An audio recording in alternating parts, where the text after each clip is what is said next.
નમસ્કાર, આપ જોઈ રહ્યા છો સ્પાર્ક ટુડે ન્યૂઝ. મણિનગર પોલીસની સર્વેલન્સ ટીમે અમદાવાદ શહેરના જુદા જુદા પોલીસ સ્ટેશનના ઘરફોડ ચોરીના ગુનાઓનો ભેદ ઉકેલી નાખ્યો છે.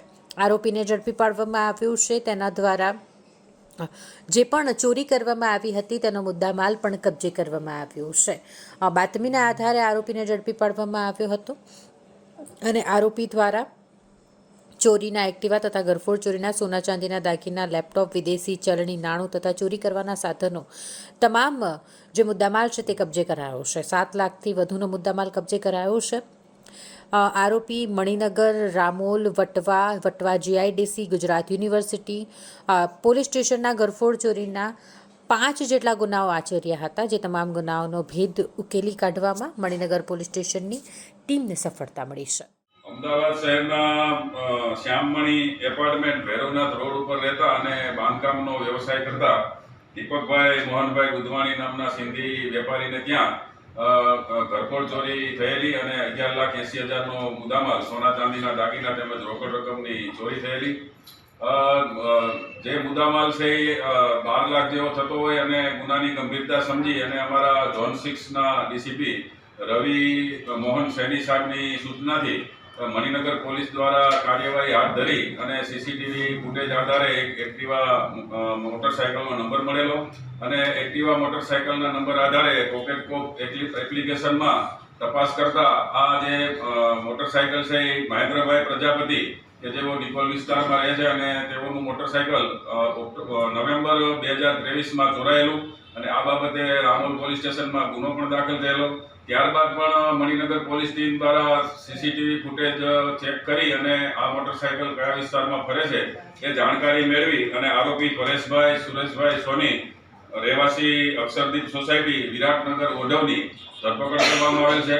પકડાયેલ આરોપી મૂળ રાજસ્થાનનો રહેવાસી છે અને ધોરણ 9 સુધી ભણેલ છે. તેના માતા પિતા અને પત્ની સાથે નિકોલ વિસ્તારમાં રહે છે અને જે ચોરી કરેલી તે જેની કબૂલાત આધારે એને મણિનગર પોલીસ સ્ટેશનમાં જે મોટી ચોરી થયેલી એની કબૂલાત કરેલી. ત્યારબાદ એની પૂછપરછમાં કુલ 6 ઘરફોડ ચોરી અને 6 જેટલી બીજી સાદી ચોરી મળી અને 12 જેટલી ચોરી કબૂલ કરવામાં આવેલ છે. પકડાયેલ આરોપી પાસેથી આશરે 7.25 લાખનો મુદ્દામાલ પણ કબજે કરવામાં આવેલ છે. પકડાયેલ આરોપીએ શરૂઆતમાં જે એક્ટિવા ચોરી કર્યા બાદ રેપિડો જે ટ્રાન્સપોર્ટનું આવે છે એમાં તે પેસેન્જર માટે ભાડે પેસેન્જર કરતા હતા. એ દરમિયાન એમણે એક બંધ મકાન જોયેલું અને ત્યાં ચોરી કરવામાં આવેલી અને ત્યારબાદ એમણે વારાફરતી આ બધી ચોરી કરેલાની કબૂલાત કરેલ છે. પકડાયેલ આરોપીએ મુદ્દામાલના નિકાલ માટે ઓઢવ વિસ્તારમાં સોનીની ચાલ પાસે એક ઓફિસ પણ ભાડે રાખેલાની કબૂલાત કરેલ છે. પકડાયેલ આરોપી અગાઉ ક્રિકેટના સટ્ટામાં ચડી ગયેલ અને જેને લીધે 10 થી 15 લાખ જેવું દેવું થઈ ગયેલ અને આ દેવાના કારણે અને પોતાના ઉપર ઘરની જવાબદારી હોય જેથી આ ચોરીના રવાડે ચડેલાની પણ કબૂલાત કરવામાં આવે છે. સર, એક બાદ એનું સાહસ કઈ રીતે ખુલતું ગયું? એક ચોરી કરી, બીજી કરી, કઈ રીતે એને આગળમાં? મોટરસાયકલની ચોરી કર્યા બાદ એ રેપિડો જે છે એમાં પેસેન્જરની પેલી ટ્રીપ કરતો હતો અને એ દરમિયાન એક બંધ મકાન જોયેલું અને બંધ મકાન જોવાથી એને એકવાર ઈચ્છા થયેલી અને બંધ મકાન તોડ્યા બાદ એને આ જે ચોરી કરવાનું સાહસ કરેલું.